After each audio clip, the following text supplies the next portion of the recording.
Hello everyone and welcome to my channel. I am Tawny Nolenberger, your favorite wedding planner, and this is Talk with Tawny, your merry source to weddings.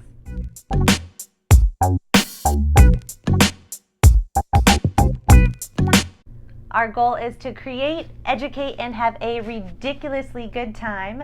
If you haven't already, please hit that subscribe button or like this video. Stay tuned at the end. We will be doing a giveaway with a very, very special guest today. We are spotlighting wedding photographer Shannon Bailey of Lil Bird Photography. And without further ado, Shannon. Hi, Shannon. Hi. Shannon is such a special guest today. But Shannon, please tell us a little bit about your business. Well, I'm Shannon, and I own Lil Bird Photography, based in San Diego. I shot my first wedding in 2009, and I do weddings, engagements, families, little babies, and pets.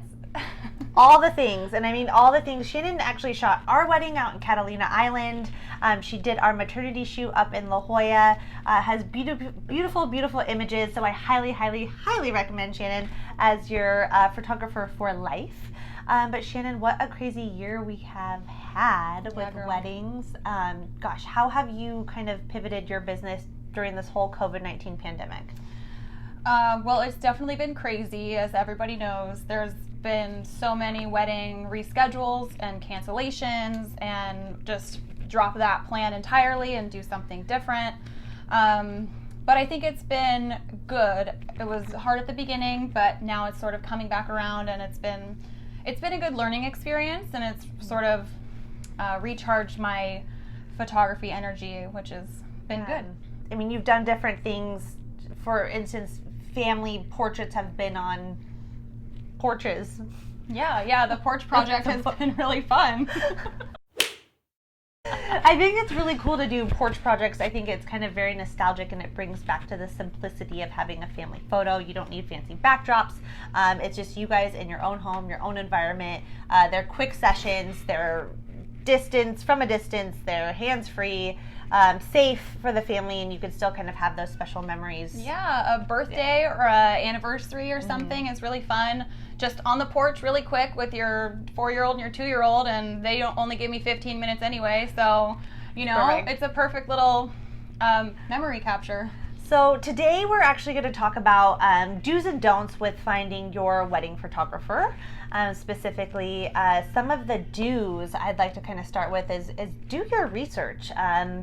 So many people have different styles nowadays. There's like dark and moody, there's light and airy, there's a little more like vibrant colors, but kind of how would you touch base on, how to find your style or how to do your research, and where do people start, really? Yeah, I mean, so much of it is on social media, and so much of it is referrals. So you've been to weddings, you've seen your friends' weddings and their photos afterwards. So get a couple recommendations and then look at their social media. And then from there, check all the boxes. Like, I like their style. I was going to say check out their work and feel a connection to it. Like, definitely. And I mean, kind of to tie in with another do is maybe interview or connect with your photographer. I think definitely. That's so important. Having a face-to-face meeting is so important. You guys just immediately get the vibe of each other. Impressions are everything, and it's a really important thing to do. Just have a face-to-face. Definitely. Your photographer is planning to fly the most. They're there with you with some really intimate moments. So you want to feel comfortable and confident. You want someone to kind of make you feel that way, especially on your wedding day. Photography is really, really important to have that connection. Another thing I would say a do is definitely schedule a walkthrough. Yeah, with your photographer at the venue. That's so important. You want to make sure the photographer sees the layout of the land. I mean, it could be a tiny little venue. It could be a huge farm with 6 different locations for shooting. You want to do a walkthrough and check all of those things. You just want to make sure that your photographer can know lighting-wise where things should be. That's important. So yeah, a venue walkthrough is really important. Really important. I would say to kind of touch base on social media is ask for wedding albums. Yeah, an entire wedding album. An entire wedding album. I think most photographers kind of will highlight on social media just kind of like the best of. Yeah, the best of. That's such a good thing. So ask for wedding albums. A whole album. And it's not all going to be the highlight reel, but you just want to make sure that they're able to capture the entire day and then it doesn't drop off at the reception. Like, you want great photos throughout the entire event. So important, I think. Also, I would say another do is to schedule an engagement shoot. Definitely. How far out would you say a couple to do that? Well, I think it's based on the couple and based on the wedding. So a smaller wedding, you know, maybe you're not going to send out a save the date and an invitation. So you don't need that much time. So 6 months, I think, is a good time limit for that. But like a bigger wedding, you know, a lot of guests, you're going to send out a save the date, you're going to send out an invitation. Maybe you want a photo for one or both of those. I would even do a year in advance. Do it right away. You never know what you're going to want those photos for, and I think it's better to have them than not have them. Definitely. You could include them on your wedding website, as Shannon mentioned, on your save the date. Especially right now with weddings being pushed back, those dates are being gobbled up a year in advance. So you want to definitely make sure you book your photographer right away. If you vibe with someone, if you like their portfolio. And also, I've shot a Let's Try That Again shoot. So they sent out their save the date. Their entire wedding got rescheduled, so they're going to do a Let's Try That Again I love that. card. I love that idea. Super cute. That is really cute. Okay, we're going to talk about some don'ts of wedding photography. Very, very important. Your wedding is probably one of the most special days of your life. You guys have a professional shoot your wedding. Don't have Uncle Bob do it. He has a camera, he bought a new camera, whatever it is. They're not going to know the angles to take, the timing of things. You're going to miss out on some really important moments. That's a really good point, the timing of things. Your wedding has a timeline, and it's important to hit those time marks and get those shots that you really want. And maybe your friend who has a camera and takes great photos isn't really going to be in the wedding part of it. I mean, they might want to party, they might want to have a couple drinks, and you really don't want that as your wedding photographer. You don't want a wedding photographer that is drinking. We should probably add that to our list. That's a don't. That's a major don't. Drinking at the wedding. It's fine, not at the wedding. Not at the wedding. Okay, another very important don't is when you are doing your research, you know, don't just reach out to someone and say, hey, I'm looking for an affordable wedding photographer. Affordable means so many different things to so many people, whatever your budget may be. Affordable could be $500.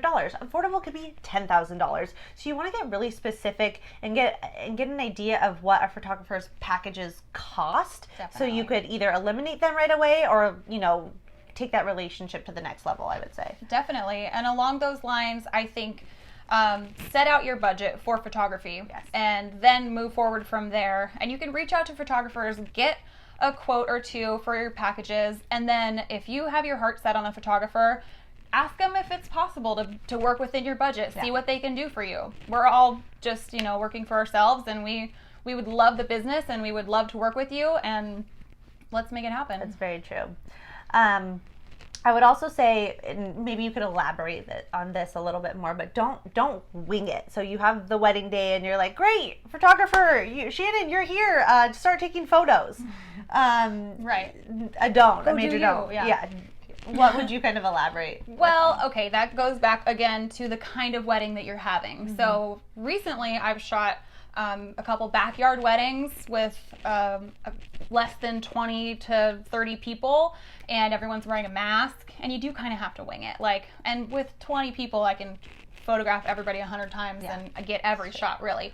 But if your heart is set on one of those big weddings and you have shots in mind that you really want, then write it out. Let us know. We need to have that communication, that it's important for you that we get those shots. Communication is key, especially, some people may spend a lot of time on the details and the flowers, and they're going to want those shots, and some people may have a backyard wedding and they're just going to want people shots. So, or if you need, 10 photos with your grandma, that's really important to communicate, because if you don't get them, this is a one-day type of thing, and you want to make sure that you do have them at the end of the day. Yeah. So, I would say another kind of important one that kind of comes up a lot is traveling with your photographer. Whether that be you're planning a wedding that's out of state, out of country, a destination wedding, don't assume that they travel for free. Don't assume that their prices were already locked into that. You know, they're still working. You're gonna have to pay for those things. Yeah, they're working and they're taking time out of their work schedule to travel to your wedding, and it might be a 2 or 3 day thing. So we get there the day ahead of time, to make sure that we're there the day of, and then we got to spend the night again because we're exhausted. Exactly. And So- to do that, venue walkthrough if it is a destination wedding. Yeah. So that's really important to know as well. Yeah, definitely. Those are all really good do's and don'ts. Thanks, Shan. Yeah. High five. High five. Well, I just had a ridiculously good time, so thanks me for too. joining us today and Thank sharing. you. If you guys learned something new today or just liked our video, do us a favor, share this with a friend. Our business is based on referrals, and we'd love to connect with someone new. Now, without further ado, Shannon has a special announcement giveaway that I'd like for her to share with you. Thank you. Very special. So I was recently featured on the San Diego Union Tribune, featuring a couple who I photographed a little while ago, and they were featured on an article about a biracial couple in the LGBTQ community. And I was so honored to shoot their wedding. I'm so honored to be on that article. And sticking with that theme, I would love to offer a free 1-hour photo shoot to anyone who wins the raffle. We're giving away a raffle, and a 1-hour photo shoot to anyone in the LGBTQ community, LGBTQ plus. That is an awesome giveaway. So, my friends, I will see you next week. As always, stay creative and be legendary.